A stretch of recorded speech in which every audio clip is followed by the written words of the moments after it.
দেশব্যাপী জাকের পার্টির কেন্দ্রীয় কর্মসূচির অংশ হিসাবে চাঁদপুরের মতলব উত্তরে জনসভা ও র্যালি অনুষ্ঠিত হয়েছে। এ উপলক্ষে রোববার বিকেলে সেঙ্গারচর ডিগ্রি কলেজের সামনে থেকে একটি র্যালি বাজারের গুরুত্বপূর্ণ স্থান প্রদক্ষিণ করে। পরে সেঙ্গারচর ডিগ্রি কলেজ মাঠে অনুষ্ঠিত সভায় প্রধান অতিথি হিসাবে বক্তব্য রাখেন কেন্দ্রীয় সাহিত্য ও সাংস্কৃতিক ফ্রন্টের সাধারণ সম্পাদক ওবায়দ মোল্লা। তিনি বলেন, অলিয়া আউলিয়া ঘরানার লোক যতদিন পর্যন্ত মহান সংসদে না আসবে ততদিন পর্যন্ত এই দেশে শান্তি ফিরে আসবে না। যতদিন পর্যন্ত আল্লাহ সকল ক্ষমতায় না আসবে ততদিন পর্যন্ত এই দেশে শান্তি ফিরে আসবে না।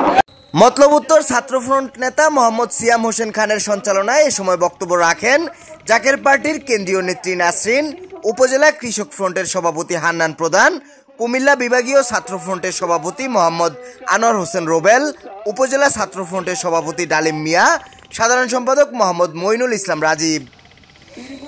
এ সময় জাকের পার্টির চাঁদপুর উত্তরের সাংগঠনিক সম্পাদক হাসান মাহমুদ তুহিন, যুগ্ম সাধারণ সম্পাদক মৌলভী মুক্তার হোসেন, জেলা মহিলা ফ্রন্টের সভানেত্রী কামরুজ্জামান নেসা রেনু, জেলা ছাত্রী ফ্রন্টের সাধারণ সম্পাদিকা শাহনাজ আলম, উপজেলা জাকের পার্টির সভাপতি দুলাল হোসেন খান সহ জাকের পার্টির বিভিন্ন স্তরের নেতাকর্মীরা উপস্থিত ছিলেন।